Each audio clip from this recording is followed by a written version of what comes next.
बिस्मिल्लाहिर्रहमानिर्रहीम। अस्सलामु अलैकुम। अच्छा, आज के लेक्चर में 4 बिट एडर सब्ट्रैक्शन का हमने मेथड समझा। तो हमारे पास जिस नंबर को हमने माइनस करना है, फॉर एग्ज़ाम्पल 5 को हमने माइनस करना था, 9 सेम रहेगा। 5 को कन्वर्ट करेंगे 2's कॉम्प्लीमेंट में। 5 की बाइनरी वैल्यू ये, इसका 2's कॉम्प्लीमेंट क्या होगा कि 1 को 0 में, 0 को 1 में, फिर 1 को 0 में बदल दिया और 0 को 1 में बदल दिया। ये इसका 1's कॉम्प्लीमेंट आ गया और उसमें 1 ऐड करके यहाँ पे आ जाएगा। तो हमारा वही जो सर्किट बनाया था या जो आईसी है पैरेलल एडर, वो बन जाएगी अब सब्ट्रैक्टर। ये वाला काम, ये इतना यूनिट ये वाला काम करेगा। अच्छा, अब इसको हम देखते हैं कि ये हमारे पास अगर कोई वैल्यू है, फॉर एग्जांपल के वही ले लेते हैं 9 माइनस 5। तो 9 को तो हम चेंज नहीं करते हैं, हम 5 को कन्वर्ट करते हैं। तो 5 हमारे पास ये A0, A1, A2, A3, ये 9 की वैल्यू आएगी, 4 बिट में कन्वर्ट होगी। B की वैल्यू कन्वर्ट होती है, यानी कि 5 माइनस 5 जो है, इसको हम 2's कॉम्प्लीमेंट लेंगे। कॉम्प्लीमेंट क्या लेंगे कि अगर फॉर एग्जांपल हमारे पास B की वैल्यू यहाँ पे देते हैं, B की वैल्यू 0 1 0 1, तो क्या करें, 1 को 0 में बदलें। 1 को 0 कैसे बदलेगा, आगे इन्वर्टर लग गया, यहाँ पे आएगा तो ये 0 में बदल गया यहाँ पे। अब ये 0 मिल रहा है इस C को, इस एंड गेट को। अच्छा, दूसरी वैल्यू इसको मिल रही है, ये वाला स्विच है। ये स्विच क्या करेगा, ये स्विच इसी आईसी को अगर इस पे 0 वैल्यू देंगे तो ये एडर काम करेगा, अगर इसको 1 वैल्यू देंगे तो ये सब्ट्रैक्टर के तौर पे काम करेगा। इसलिए ये अब 4 बिट हमारे पास एडर सब्ट्रैक्टर बन गया। यानी कि उसी सर्किट से हमने एडिशन का काम भी ले सकते हैं और माइनस का काम भी ले सकते हैं। तो ये वो स्विच लग गया। ये स्विच क्या कैसे परफॉर्म करेगा कि ये अब सब्ट्रैक्शन करनी है हमने, तो हो ये इसको 1 देंगे, 1 देंगे तो ये क्या करेगा, ये इसको 0 कर देगा। यहाँ पे 0 होगा, 0 से मुराद ये U वाले सारे एंड गेट 0 हो जाएंगे। एंड गेट को एक 0 भी मिल गई, समझें ये अब एंड गेट है या नहीं है, ये इक्वल है। यानी कि अब अनकम्प्लीमेंट, U से मुराद अनकम्प्लीमेंट है कि अनकम्प्लीमेंट नहीं लेना, हमने कम्प्लीमेंट वाला सर्किट एक्टिव करना है। लिहाजा 1 इसको मिला, ये वाली वैल्यू 1 यहाँ पे आई और 1 ही यहाँ पे जाएगी, 1 ही इस C के पास जाएगी, 1 ही हमारे पास यहाँ पे आएगी।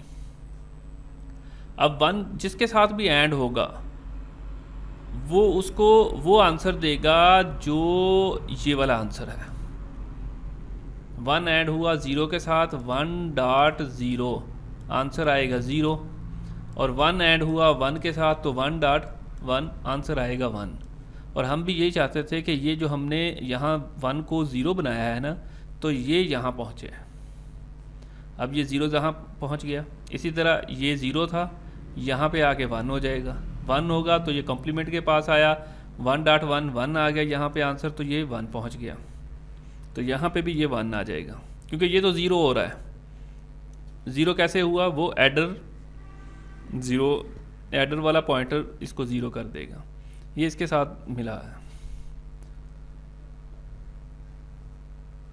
U जो है। इस तरह इसको ये कन्वर्ट हो जाएगा 1's कॉम्प्लीमेंट में, कि यहाँ पे भी 1 आ गया, 0 था, और यहाँ पे 0 पहुँचा, यहाँ पे 0 आ जाएगा और यहाँ पे 1 आ जाएगा। यहाँ 0 था, इन्वर्टर ने उसे 1 किया, ये एक्टिव होने की वजह से यहाँ पे 1 पहुँच गया। अच्छा, अब 2's कॉम्प्लीमेंट में तो हमने ये कहा था कि उसमें 1 ऐड भी होगा। अच्छा, जो 1 ऐड हो रहा है ना 2's वाला, वो यहाँ से C इन में हो रहा है, कैरी इन में दे दिया। वहाँ किसी में ऐड करने की बजाय कैरी इन में, चूँकि सब्ट्रैक्ट का जो सिग्नल था वो 1 है यहाँ पे, तो 1 ही इधर से कैरी इन दे दिया। लिहाजा इसने 1's कॉम्प्लीमेंट में बदल दिया, 1 0 1 0, और उसमें इसने 1 दिया। जब इसने 1 दिया तो ये किस में बदल गया, 2's कॉम्प्लीमेंट में, 1 1 0 1। अब इसके पास b की जो वैल्यू है वो ये वाली पहुंची है, क्योंकि ये 1 पहली वाली बिट में ऐड हो गया b में। अब वही एडर वाला फंक्शन परफॉर्म हो जो हमने यहाँ परफॉर्म किया है, कि ये ऐड करके हमने दिखाया है इसको कि ये अब ऐड कर देंगे तो आंसर हमारे पास 2's कॉम्प्लीमेंट का आ गया। प्रीवियस लेक्चर में इस पर बात की है। ये इसके अंदर उम्मीद है कि इसी किस्म की डिटेल होगी।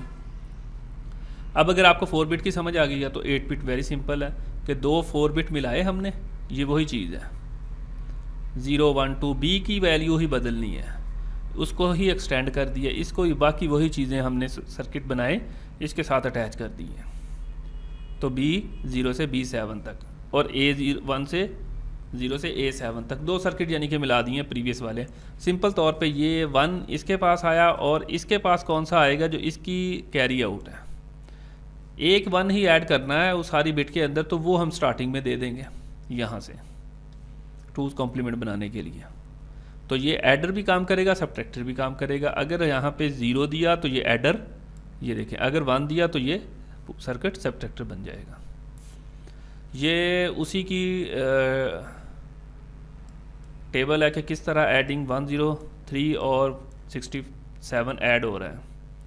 कि पहली ये इसको अगर आप कन्वर्ट करके देखें ना, 103 को अगर हम कन्वर्ट करें, में आ गया हमारे पास 103, इसका बाइनरी अगर आप चेक करेंगे ना तो हमारे पास बाइनरी ये है इसमें 110 तो 110 यहाँ पे आ गया, और 0110 0110, यानी कि 103 जो हमारे पास वैल्यू है उसका बाइनरी 2 LSB में आएगा। ये LS हाफ 4 इधर आ गया, 4 इधर आ गया। और इसी तरह अब हमने क्या करना है, 67 को बाइनरी में कन्वर्ट करें, 67 तो ये 11 00 0, ये वाली वैल्यू यहाँ पे डिवाइड हो गई। खैर एनी हो, तो फिर इसको क्या किया, कैरी इन चूँकि 0 दिया है, अभी हम एडिंग का काम कर रहे हैं, तो हमारे पास ये वाला आंसर आ गया। अब अगर सब्ट्रैक्टर का काम करना है तो वो ये देखें हमारे पास ये वही पहला आ गया। अब 67 जो है वो माइनस में चाहिए हमें, कि अगर हमारे पास ये 67 है, ये क्या है, 1 0 1 00, फिर 0 और फिर 1 1, इसको कन्वर्ट करें 1's कॉम्प्लीमेंट में, तो 1's कॉम्प्लीमेंट 0 की जगह पे 1 की जगह पे 0 0 1 1 1 1 0 और ये यहाँ पे 1, तो 4 ये 11 00, ये आ गया 4 11 00 और 1 0 11 ये वाला आ गया। और कैरी इन हमने 1 दिया, जो 1 यहाँ पे ऐड करना था, इसलिए ये 1 हो गया। तो इसके बाद इसका आंसर ये वाला आ गया। ये जो कैरी इन आ रहा है ये यहाँ से कैरी जा रहा है, ऐड करने में जो आया था। यहाँ चूँकि ऐड होने में कैरी नहीं आया था, आ भी सकता था, खैर इसका कैरी इन वो नहीं है, लेकिन ये हमने अपने पास से दिया यहाँ पे, या हमने अपने पास से क्या सर्किट ने दिया है कि कहा कि ये चूँकि सब्ट्रैक्शन करनी है, तो ये वाला जो आंसर होगा ये, इसको अगर बाइनरी में आप चेक कर लें 00 1 00, तो वो इसमें माइनस होके आएगा। ये देखिए 11 101, यहाँ पे 10 10 आ रहा है, यहाँ पे 00 10 और 0 1, इसको ज़रा आप चेक कर लीजिएगा तो ये सेम ही होगा। अब उसी को आगे बढ़ा रहे हैं कि हमारे पास एडर सब्ट्रैक्टर वही यूज़ हो रहे हों, तो हम ALU बना लेंगे, अरिथमेटिक लॉजिक यूनिट। जो माइक्रो प्रोसेसर की स्टार्टिंग हुई कि ALU अरिथमेटिक लॉजिक यूनिट है, कि उसमें ALU में क्या काम होते थे, प्लस माइनस मल्टीप्लिकेशन डिवीजन। तो ये वाली कुछ ICs बताई गई हैं जो क्या करेंगी, ALU का फंक्शन परफॉर्म करेंगी। अब अगर हम हमारा अपना ये सर्किट देखें तो हमारे पास ये एक बिट है जो इसको स्विच कर रही थी, कि अगर इसको 0 दिया तो यही वाला सर्किट ऐड कर देगा, वरना इसी के अंदर माइनस हो जाएगा, सब इसी सर्किट को यूज़ करते हुए। तो लिहाजा जो ALU है उसमें एक सिंगल बिट देने की बजाय फंक्शन बढ़ गए, तो हमने इनपुट में 3 वो लगा दिए, 3 के कॉम्बिनेशन के। अगर 0 0 होगा तो ये वाला फंक्शन परफॉर्म हो, कुछ भी नहीं हो रहा है। अच्छा, अगर 0 0 1 हो तो ये वाला फंक्शन परफॉर्म हो। इस फंक्शन में क्या है कि f जो है वो b की वैल्यू -a हो, -1 हो, प्लस जो c इन हो जाए। 1 0 है तो ये वाले काम हो, a में b माइनस हो और फिर उससे -1 कर दें। -1 क्यों कर रहे हैं ये कंसर्न नहीं है, बट ये फंक्शन उसका है, अगर यूज़ कर सकते हैं तो ये कर लें। अगर सिंपल तौर पे हमने a और b की वैल्यू को ऐड करवाना है तो हम इसको 1 0 1 का सिग्नल देंगे, और अगर हमने उसको मल्टीप्लाई कराना है तो हम क्या करेंगे 1 1 0 देंगे उसको सिग्नल। और अगर हमने एक्सक्लूसिव a को b के साथ करवाना है तो उसके लिए ये, और अगर उसके c इन भी ऐड करवाना है तो ये वाला यूज़ होगा। बहरहाल ये एक ALU के साथ अब फंक्शन बढ़ गए हैं, चिप वही यूज़ होगी। ये था मेरा ख्याल 8 बिट का, 4 बिट का ALU, 2 मिलाएंगे तो 16 बिट का, 16 वाले 2 बना देंगे तो 32 बिट का ALU काम करना शुरू हो जाएगा। अब उसके अंदर जो वही एरर आ रहा था कि कैरी वाला, कि ग्रुप कैरी किस तरह परफॉर्म होना है, तो उसके लिए सर्किट बाहर डिज़ाइन हो गया ये वाला सारा। ये हम प्रीवियस देख के आए हैं कि ये किस तरह हमने इसको बाहर निकाल लिया, और उसी से कैरी की कैलकुलेशन निकाल ली। तो हमारे पास ये वाला फंक्शन आ गया कि g जो है वो इन सब का अगर नैंड लेंगे तो वो g इसके इक्वल है, और p इन सब को मल्टीप्लाई करने से इसका नैंड लेंगे गेट तो ये p बाहर निकल आएंगे, तो कैलकुलेशन आसान हो जाएगी उससे।